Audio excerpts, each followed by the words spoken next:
Hello, can you hear me?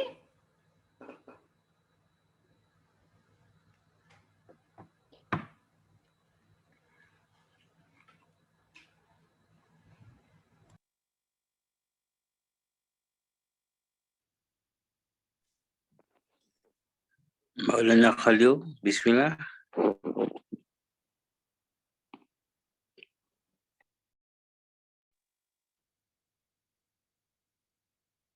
اللهم صل على محمد صلى الله عليه وسلم كلما ذكرك الذاكرون وكلما غفل عن ذكرك الغافلون صل على المؤمنين والمؤمنات والمسلمين والمسلمات الأحياء منهم والأموات إنك يا ربنا سميع قريب مجيب دعوات برحمتك يا أرحم الراحمين.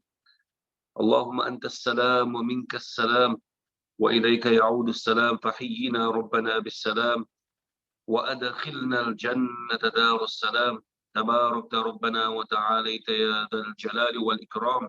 سمعنا وأطعنا غفرانك ربنا وإليك المصير. ولا حول ولا قوة إلا بالله العلي العظيم. الحمد لله رب العالمين.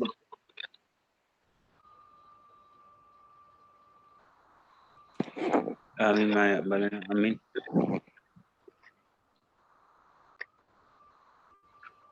Thank you very much, Honorable.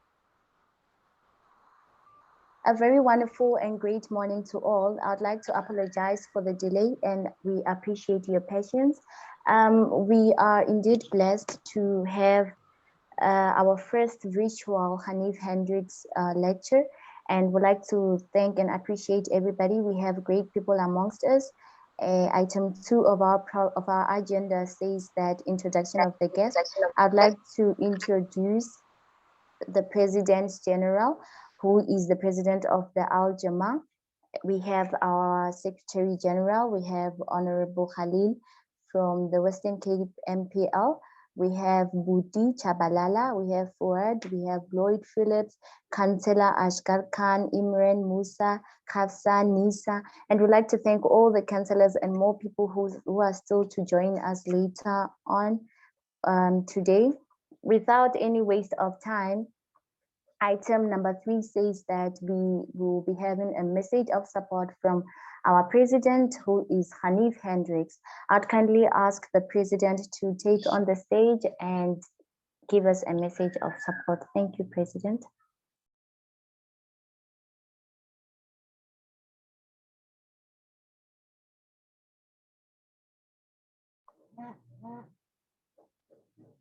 Please unmute your mic, President. Thank you very much, Program Director. This is quite a historical occasion, and this initiative was taken by Councillor Caballo largely, and it came as quite a surprise to all of us. And we decided, you know, when young people start an initiative, my take has also been be supported irrespective of any uncertainties, lack of information one has. We were pleasantly surprised that it is decided to call this initiative the first Hendricks lecture, so it's an inaugural lecture, and they have decided to focus on the role of the youth in the economy. So it was a great honor for me to support this initiative, but now it requires quite a number of reactions from our side. I suppose that many leaders, they start foundations, and most of the foundations are started after they die and continue the legacy. So I've got a suspicion that Councillor Caballo wanted me to keep alive the legacy of creating next generation jobs and creating new revenue streams. So if he is now suggesting a narrative for a Ganief Hendricks foundation, I don't think anyone will have a quarrel with it. I got an award as a pioneer of the internet in 2002 for creating next generation jobs and for creating new revenue streams. And the company that I work for is now the top company on the Johannesburg Stock Exchange. And the second company after them, or the third company after them, are half in value. So it just shows how powerful this company is, who invested in the internet. And I remember that I had to go from shareholder to shareholder to encourage them to contribute to the 1 billion rand that we needed to launch MWeb, which was at the time the pioneer internet service provider in South Africa. And later on, they went to China and have made waves in China with Tencent. And so I support this particular initiative. And those who have been following my passion to create next generation jobs and new revenue streams and move away from the Stone Age jobs that we have today, like sweeping streets. Not that there's anything wrong with it, but there are not many such jobs around. Most bosses, most people sweep the streets themselves because councillors can't get the officials to sweep the streets properly. So those who've been following my narrative must have heard that I talked about the cyber civilization. And I indicated that we are going to move from the Industrial Revolution to a cyber civilization. However, that is now put on hold, which means that robots, artificial intelligence, Internet of Things, there will be a slowdown. So you may be asking me, now, what is the new narrative? And the new narrative is simply called, and you must write this down, so that you can tell your children one day that the prisoner of Jama-ah alerted us to this new narrative. He changed from trying to introduce us to the cyber civilization, and he's now introduced us to the new narrative. So what is the new narrative? And I said you must write it down. The new narrative is called the new abnormal. This is about embracing change as being permanent. After COVID, life can never be back to a new normal. So we are going to have a new abnormal. If we can't have a new normal like things were in the past, then obviously we're going to have a new abnormal. And we have developed new skills to survive and thrive with the new abnormal. Jama-ah is part of an initiative, international initiative, to start unpacking the new abnormal. And one of my colleagues, Professor Ganief, was head of the School of Entrepreneurship at London University and also at Tshwane University for 5 years. I managed to persuade him to come to Tshwane, and he took up a 5-year position, but he's now back in London. He's taking the lead in driving the new abnormal, a very close personal friend of 20 years. And he gave the Jama-ah founders the first lessons in politics. So he came to South Africa and he conducted the first political workshop for Jama-ah leaders. And we intend having him back in the next month or two. And because of COVID, it will have to be in a virtual platform. So we were with him for a week, and you can imagine this international icon,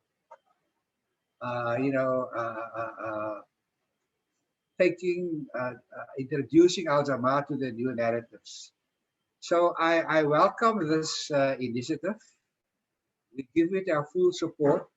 And when the foundation is up and running, I'm sure the foundation will support this initiative to get youth to play an important role in the economy. So I was listening to the State of the Nation address, and I'm going to reply on Tuesday to the President. The President has indicated that Black economic empowerment is here to stay and that he's going to strengthen it. So I want to tell him that in the past, the shares and the opportunities went to those who were politically connected.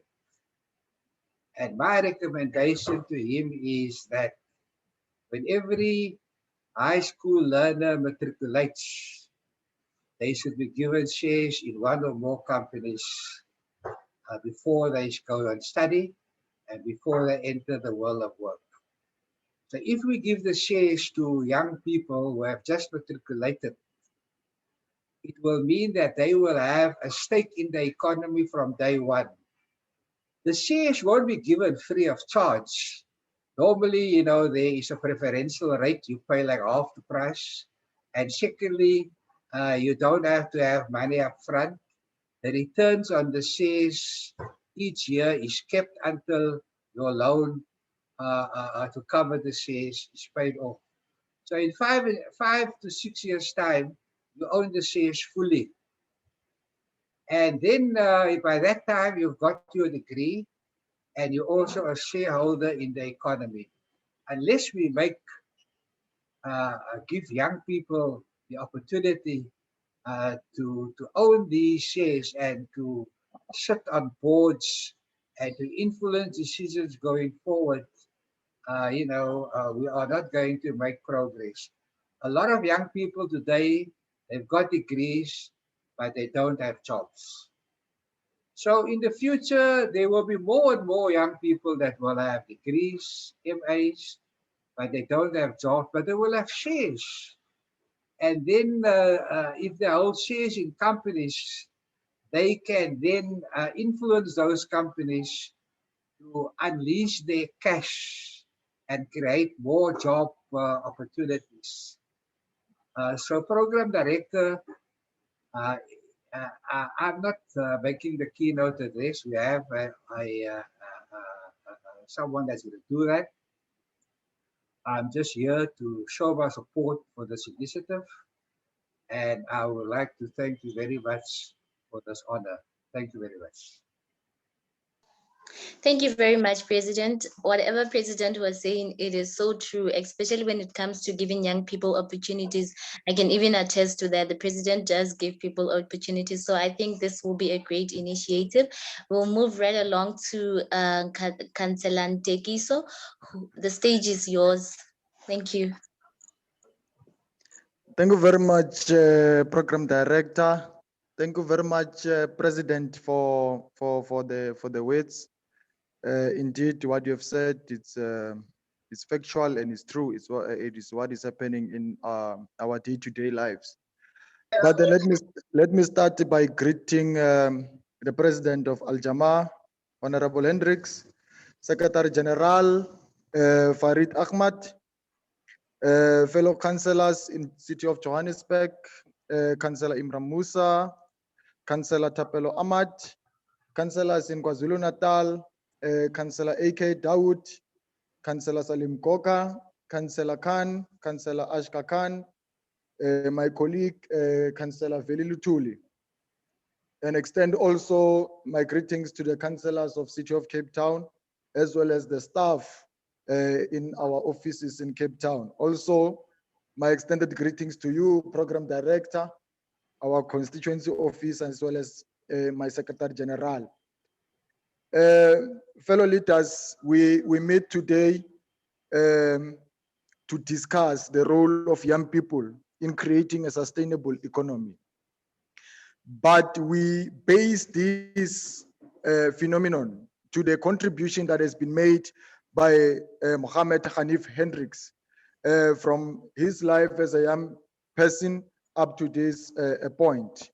Because it's very much important that we continue to celebrate the impact that is made by our leaders as much as they're still alive, instead of celebrating leaders while they have passed on. But before I get into details, let me also salute the contribution that has been made by the former, or rather, Mr. Benford, who is also the founder of, co-founder of Jama-ah, who has played a pivotal role in building this sustainable organization. And we thank for the opportunity that the organization has given us. Firstly, perhaps let us analyze the contribution, or who is Ganief Hendricks, before we get into details on why we link this lecture with his contributions. And rather, let me also appreciate the students that are here with me in this precious lodge. Mohammed Ganief Hendricks started his activism back in the 50s, while his parents, or rather his mother, was accommodating the apartheid combatants. Those people who were fighting the regime, the people who were fighting apartheid, most of them, they were accommodated by Mr. Hendricks' parents, mainly his mother. A significant contribution to the struggle that is not mentioned by our mainstream media, because most of the media, they only cover what the liberation movement has done to liberate the country, but forget all those people who have made a pivotal contribution in ensuring that we get liberation. So Ganief's mother is one of those people who played a pivotal role in accommodating those who were combatants, those who were fighting against the struggle. Also, we need to remember that his grandfather played a pivotal role in coming with the name of the African National Congress. When the name African National Congress was being initiated, his grandfather was at the forefront of coming with the name of the African National Congress. So it is not by mistake that Mohammed Ganief Hendricks today finds himself in the biggest legislature of the country, which is the National Assembly. So that is why we base this lecture of ours to his history and the struggles that he has went through as a young person. His family used to live in Durban. They used to be in the hideout, they used to be in dugout, because the apartheid regime were after them, because they were accommodating the combatants and they were accommodating the comrades who were fighting the regime. They had, in the 1960s, they had to change their surname from Latif to Hendricks, because the apartheid spies and the apartheid regime were after them. So this is the initial contribution that is left out in our history. This is the contribution that is not taught in our history. So as young people, we take an initiative that we need to go back and recognize this history that has been played by our leaders. All the people that have been forgotten by the history and those that are not recorded in the history books. It is our prerogative as young people to identify them and to bring them into the history books. We have that responsibility, and that is why today I picked the name of Mohammed Ganief Hendricks, who is my leader, who is my president, to share a lecture about him because of his struggles that he has played in the development of a society and the role that his family played in the development and liberation of the country. So that, in a nutshell, it is what Mohammed Hendricks has done, or his family has done in the past. He went on to form the Jama-ah party. Now, the principles of the Jama-ah party, we need to understand the ideology. When Jama-ah party was formed, it was formed based on Islamic fundamentalism. That is the ideology of Islamic fundamentalism. Now, when we speak about Islamic fundamentalism, a lot of people get concerned. Uguti, what is Islamic fundamentalism? Islamic fundamentalism is not only focused on development of Islamic people, or rather Muslim people, but Islamic fundamentalism, it is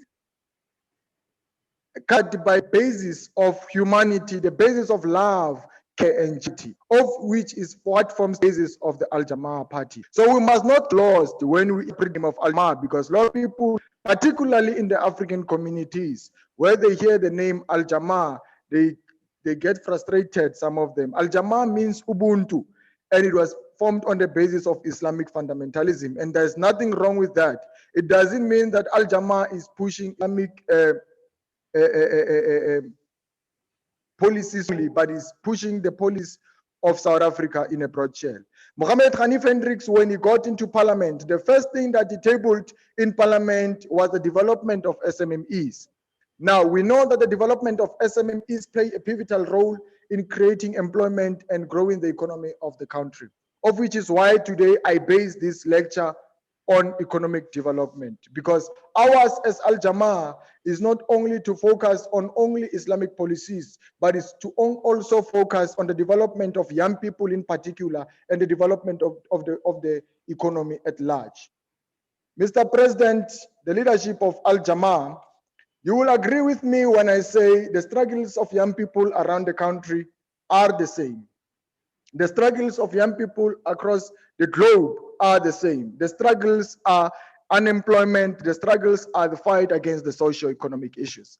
And the only way to fight the socio-economic issues is to ensure that we produce and emancipate our economic system to a point where it enables young people to be able to fulfill their goals and to also be able to create employment for the fellow other generations that are following after.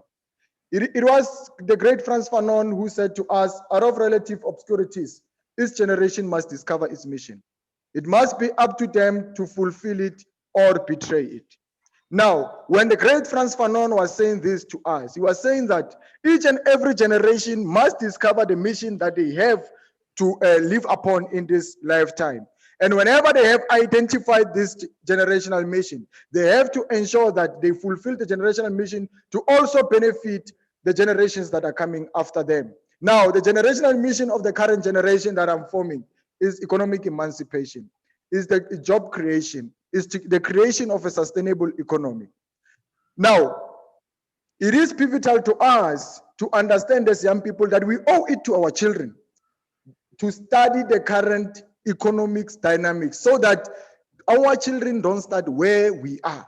We need to lay a foundation, we need to lay a ground. And by so doing, we need to go under the banner or under the theme of Ganief Hendricks' role of youth in creating sustainable economy. Because Mr. Ganief Hendricks is in parliament. Mr. Ganief Hendricks is the only person that can be our channel to propose policies that are going to enable us to create a sustainable economy. Mr. President, 58% of young people between the age of 15 to 24 are unemployed. Approximately 60% of the first graders in high school are dropouts. This is a call for concern. Only 52% of the age-appropriate population remain enrolled in our tertiary institution, of which means 48% of these students are left out of institutions. 13% of young people between 20 years and 34 years are graduates, meaning we're leaving a vacancy of over 87% of young people who are left out of the system. 45% of young people under 30 years old are unemployed. This is a call for concern. Our unemployed statistics as a country keep on growing each and every time. Reason being, one, there is no much creation or development of SMMEs in South Africa to ensure that young people play a significant role in getting into business market, or rather getting into job markets. Secondly, Mr. President, our education system doesn't enable our young people to be able to be entrepreneurs after school. Instead, the education system continue to create job seekers. Our education system continue to teach our young people to create CVs instead of creating business plans. Now, the role of us as young people, along with the Jama-ah party, is to come with policies and to come with sustainable plans to ensure that we change the mindset and emancipate the mindset of our young people to enable them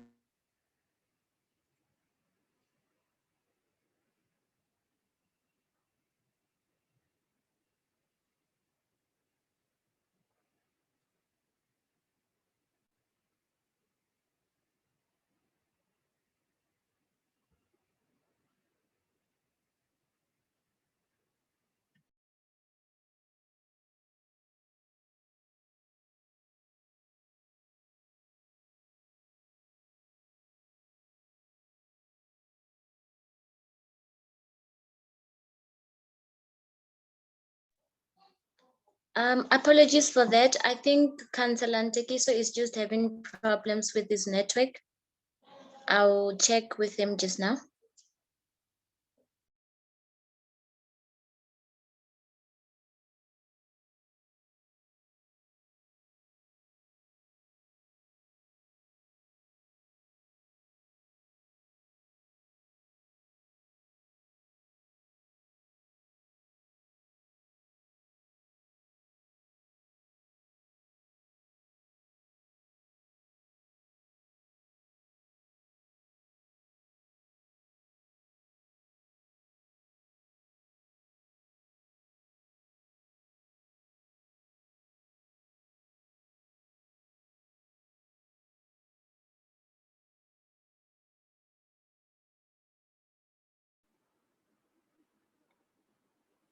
I think we also have to take this opportunity to thank Councillor Ntekiso for the profound words of our President, Ganief Hendricks. What a remarkable slave of this country of ours. Maulana, you got anything to add there whilst we're waiting for the link up? Shukran, SG. Yes, if we have to look at the political life of especially the Muslim community in South Africa, then what is very prevalent is that over the last many years, we have not seen the Muslim community coming forward and actually putting their hands in their pockets to make sure that that the Muslim community of South Africa going forward and all the other communities of South Africa going forward as a stable or a stable Muslim political party. Why I'm saying so is because the Muslim community of South Africa has so many unsolved challenges that we are facing on many aspects of our community. So our President, Ganief Hendricks, he's amongst the few people that I personally know that have put his hand in his pocket to make sure that especially the Muslim community of South Africa has a stable political party. To be on the table, on the decision-making table every day and to participate and to make sure that these unsolved I drop them. am I still audible? And okay, I see Councillor Cabello is back. Councillor Cabello.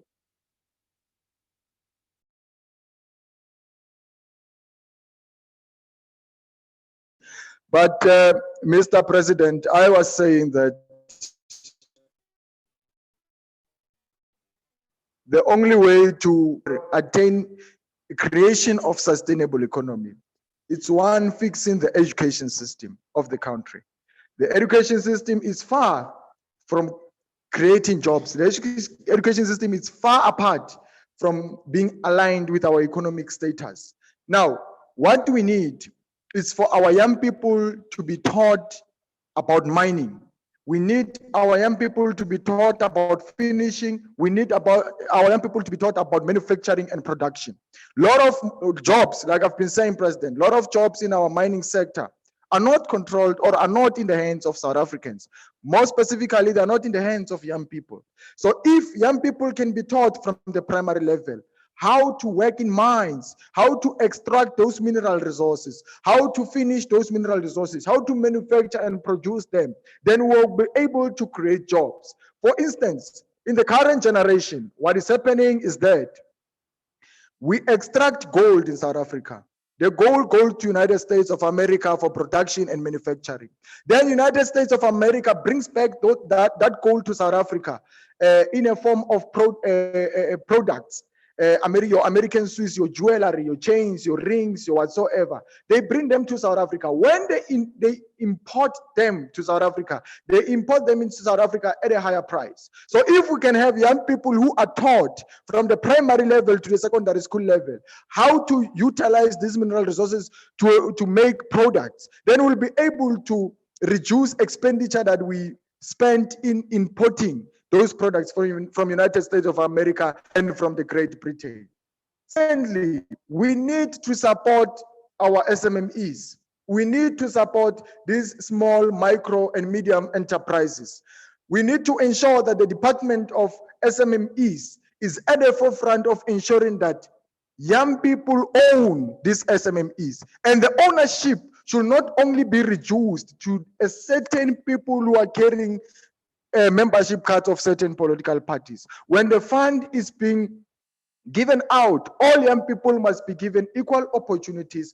They must get equal opportunities and they must get equal share of the pie to ensure that in a broad shell, all young people from all sectors, all communities, all races, all sexes, they get equal share and to ensure that they develop their respective communities. Mr. President, I think as Jama-ah, we need to ensure that our young people take back the control of our township economy. Now, when we talk about the township economy, we speak from tourism point of view and we speak from the business point of view. Most, like I've mentioned, Mr. President, most of the businesses that are in our communities are not controlled by our fellow brothers and sisters. Most of the businesses that are found in our communities are controlled by the foreign nationals. Most of them, they are undocumented. This caused a serious major blow for our economy because most of these businesses don't even contribute to the South African revenue services. They don't contribute any tax. They don't contribute any revenue in our government. So this creates a backlog in terms of revenue collection, which causes now an economic blow in our society. So we need, by all means, to take control of these small businesses, these hair salons, these plaza shops, these small clothes shops, clothes stores, food store. They need to be operated and owned by our very own to ensure that we create a sustainable economy for our country. Because what we have realized is that even these foreign nationals, when they take control of these shops, they don't hire South Africans. They don't hire young people from South Africa. Instead, they hire their fellow brothers and sisters who are also undocumented. Now, this creates a very difficult situation for our economy in South Africa. Mr. President, I think for us to be able to create a sustainable economy, we need to call for a dissolvement of the National Youth Development Agency. We know for a fact that the National Youth Development Agency has been captured by political mafias. The political mafias that are leading these institutions, instead of being the advocates of the lives of our young people, they are political puppets for certain political organizations. They serve the interest of political parties instead of the interest of young people. So we need to stand firm as Jama-ah and call for the dissolution of the National Youth Development Agency. Instead of having the National Youth Development Agency, we need to have what we call the Department of Youth in South Africa. The Department of Youth should deal directly with the sustainable development programs of young people, because it is proven that 65% of our population in South Africa, they are young people. So why, as young people, with the population of this much, why don't you have a department that solemnly focus on transforming our lives and transforming our economy? So we must stand up and say, we need the department of young people. As much as we have the department of women, the department of people living with disability, we have the departments that are very useless in our government. Now we need to call for the department of young people. That is going to ensure that we reduce and eliminate youth unemployment in South Africa. That is going to ensure that it merges with the Department of Small Businesses to ensure that we interlink young people's struggles with the development of SMMEs. So, Mr. President, that is the call that we need to call. I know you have been passionate in the forefront. I know Mr. Ganief Hendricks has been in the forefront and serving in the Committee of Small Business and Enterprises. But that is not enough. What we need as young people, we need jobs. What we need as young people, we need elimination of the socio-economic issues. Most of our young people, Mr. President, particularly from the African communities, they fall pregnant at a young age. The reason why they fall pregnant is not because of choice, but it's because of poverty. They know if they fall pregnant and have kids, they at least will have 450 rand received from the South African Social Service Agency. That is going to sustain their lives. That is not the life that our mothers and our forefathers wanted when they voted in 1994 and when they voted in elections after. Our forefathers and our mothers and our brothers, our sisters, they wanted a better life. And creation of a better life starts with identifying the role of young people. The enabling of young people to participate in economic development is very key.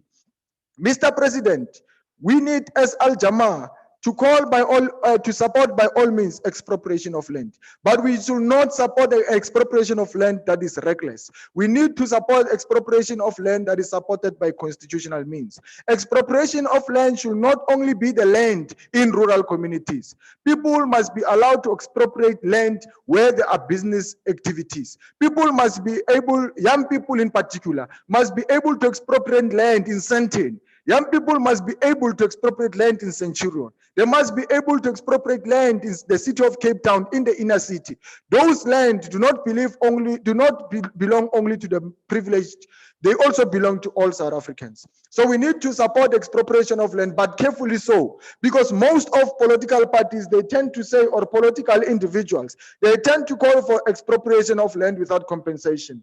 But whenever they call for expropriation of land without compensation, they call for expropriation of the land that is in rural communities and the land that is very useless. So let young people be in the forefront of expropriation of land, but let them be given the land that is commercial. We need commercial land in order to start businesses. You are in the forefront. You are in parliament. You have that voice. You have to speak for us. That is why this is done under your name, because you are our leader that we send to parliament. You are our voice in the legislature. You are our voice. You link us with the government. You link us with the state. We don't have those powers to speak with the state. You have the power to speak to President Cyril Ramaphosa. When you respond to SONA, you'll be looking at President Cyril Ramaphosa in the eyes and responding to him face to face. So we are saying, when Cyril Ramaphosa speak about expropriation of land, let it be a commercial land. I've seen in most cases what is practical. Councillor Imran Musa in Johannesburg has been fighting the expropriation of land without compensation. I mean, expropriation of land. And I support him very well, because the land that was expropriated by the community is not a commercial land. It's not a fruitful land. It is a land that is going to cause trouble for the municipality. It is the land where they will just expropriate. They will struggle for service delivery. They will struggle for water. They will struggle for transport. They will struggle for sanitation. They will struggle for electricity. So we don't want that land. We want the land that's going to be expropriated to be a commercial land, the land to be in town, the land to be near everything. Mr. President, when we speak about nationalization of sectors, this is key to the development of youth economy. When we can nationalize all industrial hubs, Mr. President, we'll be able to kill all the capital mentalities, and ensure that we create sustainable jobs for our people. If we can nationalize mines, we will reduce these things like that happened like Marikana, where people are fighting for better wages. But if those sectors are under the control of a capable government, of which I think we are capable enough of delivering that government. If those people are under the hands of capable government, they will be able to create sustainable jobs for our young people. We cannot continue having our young people drowning in poverty, unemployment, HIV, teenage pregnancies. And as the leaders, we keep quiet about that. So as our mouthpiece in parliament, as our mouthpiece in the legislature, we send you to the legislator to say, go and speak on behalf of young people. Go and represent young people. Go speak about expropriation of land by constitutional means. Go and speak for nationalization of strategic sectors to be owned by the people, to be owned by the government. Go and speak about reclaiming the township economy. Go and speak about fixing the education system of the country. Go and speak about developing SMMEs in our township and in the rural villages. Mr. President, I was inspired when I visited one of the Islamic schools. I think they're called the madrasa. When I visited the madrasa in Lodiam, I was so impressed by what those young people are being taught. Those things must not only end in the Islamic schools, they must also come down in the African schools, because most of the people that, Mr. President, are drowning in unemployment and poverty, most of them are marginalized in the rural communities. We see them in the municipalities that you deployed us to. Most of young people don't have direction. NSFAS is abandoning our young people. Universities are abandoning our young people. Schools are abandoning our young people. Our young people, when they finish school, they don't have anywhere to go, because the government has had an interlink between high school and the tertiary institution. So we call upon you, Mr. President, to be our voice in those legislatures. You have been in the struggle for a very long time. Your family has been in the struggle for a very long time. We as young people, we are crying on the ground. Majority of young people are unemployed. Majority of young people, Mr. President, from where I come from, they depend on the 350 that is given by government as a relief.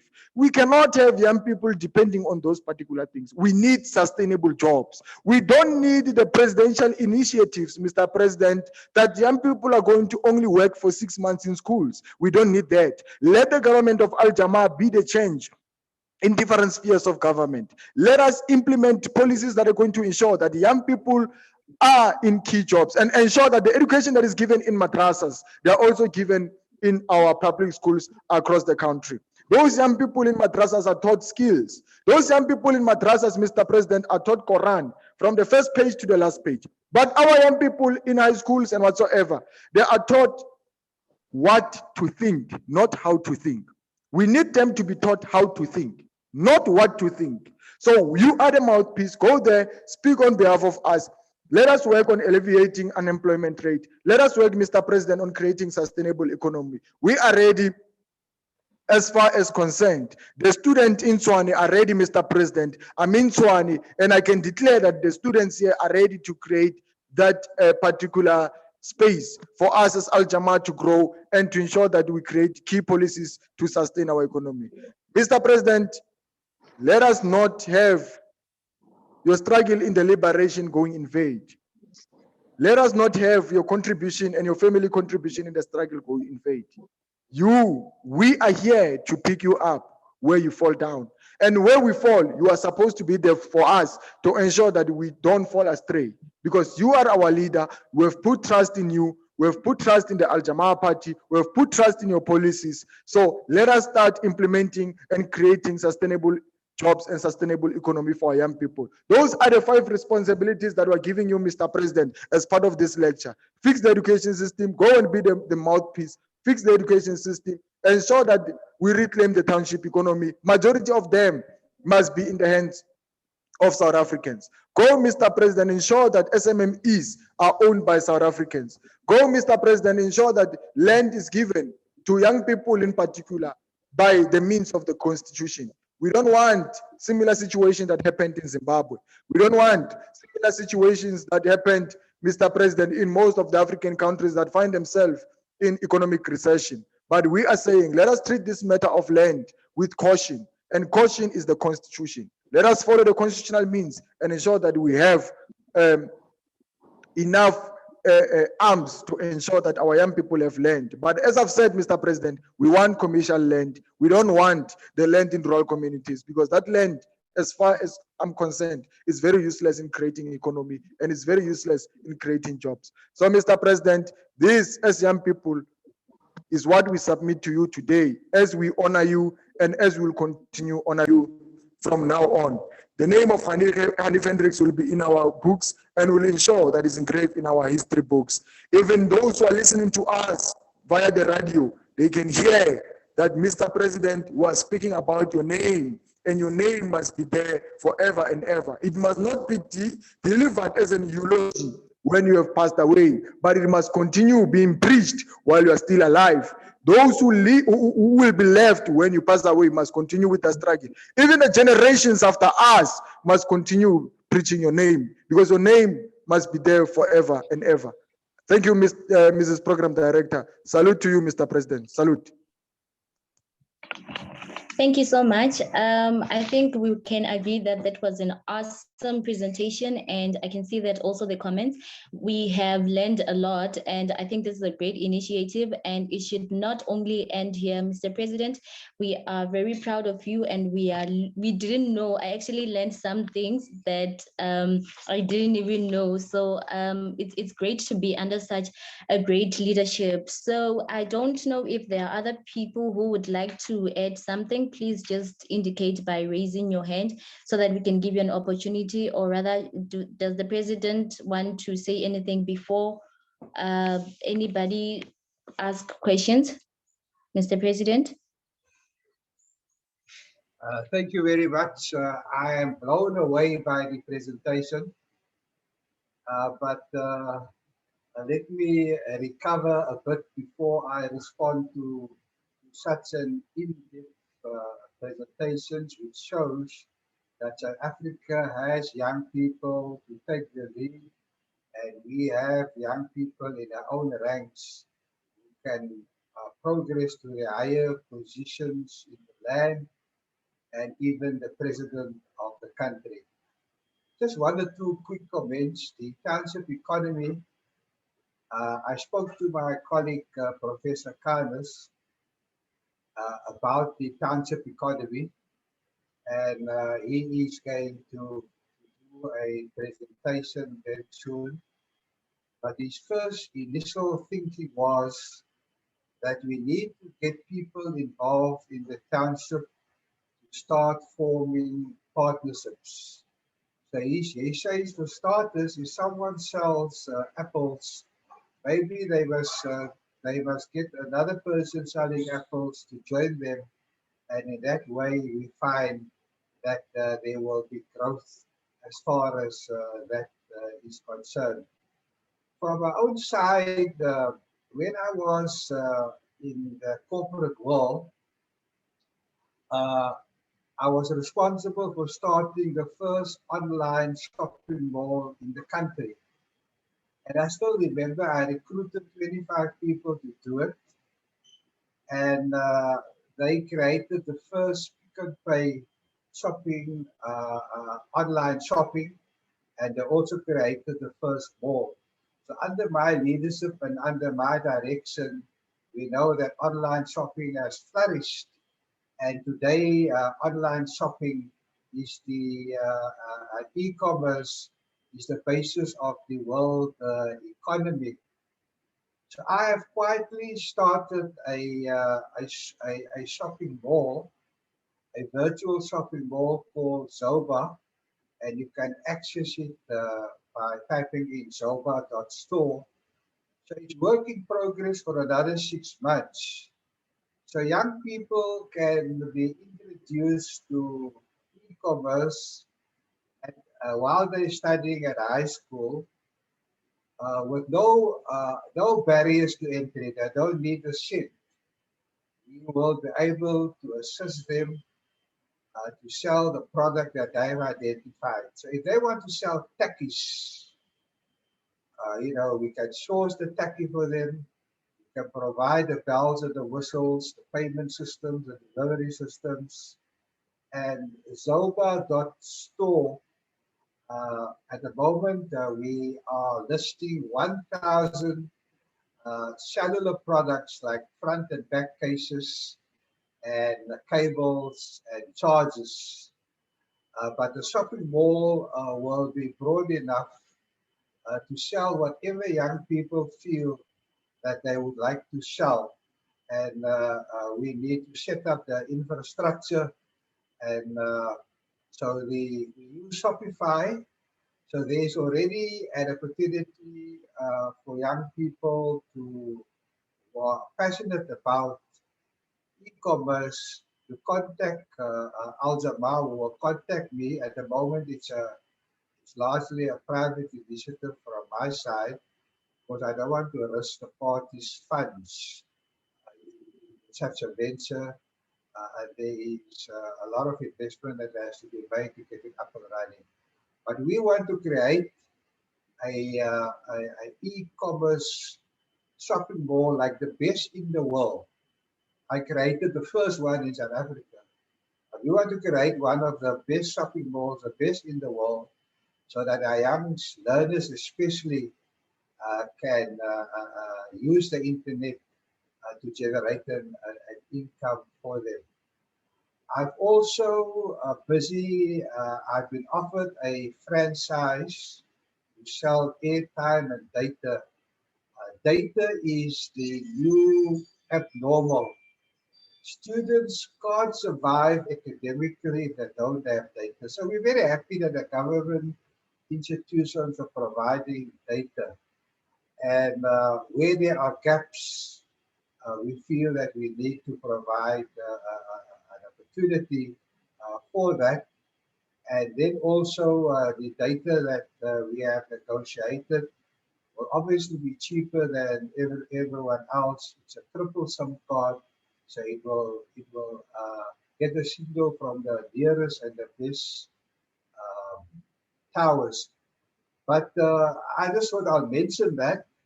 But like I say, the presentation has blown us away. I don't know what our fellow councillors will have to say, but I'm very looking forward to hear the comments about this very revolutionary presentation. Thank you very much. Thank you, Mr. President. Is there any councillor or anybody who would want to add or ask any questions? Please just raise your hand so that I can identify you.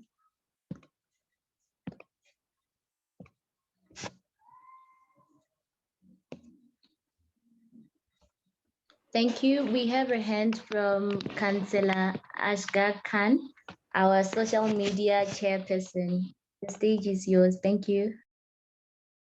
Shukran, Ruth. Thank you for the opportunity. I would like to, place on record the appreciation and the thanks for the bringing to light this very important and very, pertinent topic of youth and their involvement in a sustainable economy. And I think, Councillor Kabelo and Takiso must be lauded for his strides that he's made in terms of bringing this issue to light, and also his very, very progressive and positive sentiments and ideas that he shared around this. I think these things must be taken forward, and and something needs to be done for the youth of our communities and our towns and cities. So that's my comment, and I would just like to place on record that Councillor Kabelo has my full support in this, and if anything he requires, then we are ready to walk hand in hand with him to ensure that the youth and the young people of South Africa are developed further. Thank you. Thank you.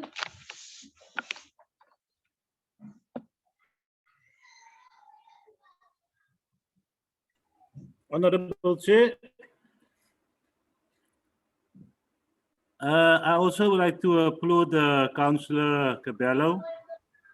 Some very good points that were raised, and I can assure him We will put pressure on our president. We know he works very hard around the clock, so we can add that extra little bit and make sure that those pertinent issues get raised so we can see the way future forward, actually. I also like to thank where's brother Ismail. Some very good comments he made in the chat box, as well as Sister Isa. We appreciate it. Shukran jazilan. Thank you. That was our Secretary General, Councillor Imran Musa. Hello, can you hear me? Yes, Councillor. Yes, so from my side, I must say an excellent presentation. Well done, Mr. Cabello, Councillor Cabello, and also, to our honorable president that, we know that he is more than capable of presenting, and taking the youth forward to a different level. I must say you have my total full support in terms of the youth, because recently I've initiated a program which is called a Lenasia Youth Progressive Movement. They're on Facebook as well. And in the last 3 weeks, I've motivated and encouraged them to actually open up a Facebook and, piggybacking on my, role as the ward councillor. They've rallied behind me, supported behind me, and we're already on to about 3,000 youth, that have joined just in the last 2 or 3 weeks. So you have my utmost support. And if there's anything I can do from my side to assist you, and I can put you in touch with the Lenasia Progressive Youth Movement here in Lenasia, you're most welcome. So well done, and you always have the support. And I think the youth is the way to go for the future of South Africa. Thank you very much. Thank you so much, Councillor Imran Musa. Councillor Nteki, so we should definitely go to Lenasia and check it out. This is great. There's also a hand by S. Mukudem. I'm sorry if I'm not pronouncing it correct, but you may speak. Thank you. Sarfaraz, referring to you, Sarfaraz. Assalamu alaikum, everybody. Just want to say that that presentation was firstly from the president and the councillor was amazing. It was inspiring, and got our full support, inshallah. Shukran. Thank you so much. If there are any questions, please raise your hand so that I can recognize you. Otherwise, we must move on to the next item. If everybody's sorted, then we are grateful. Thank you so much to both Councillor Ntekiso and our Honorable President Ganief. We can see his picture there. I would like us to move to announcement. I don't know, Councillor Ntekiso, any announcement? Yeah, no, I think as part of the announcement, I think the president might be called for an interview before the end of the day. Thanks. Thank you very much. We have come to the end of our seminar, and I hope that we'll be hearing soon that the next one will be coming soon. We're looking forward to be working and to see the president making a lot of input, and would like to appreciate everybody for coming. It was an honor. Would like to thank the ACBC and all the media houses that were here. Would like to thank the media team. Would like to thank them for making this a success. Would like to thank you all for sacrificing and leaving everything on this Valentine's Day, and you thought we must spend time together here. So I'd like to thank you all for this, and we shall keep in touch when there is regarding the next date of the next meeting. Thank you. The meeting is adjourned. Thank you very much. Thank you very much. I don't see the president's Valentine rose yet.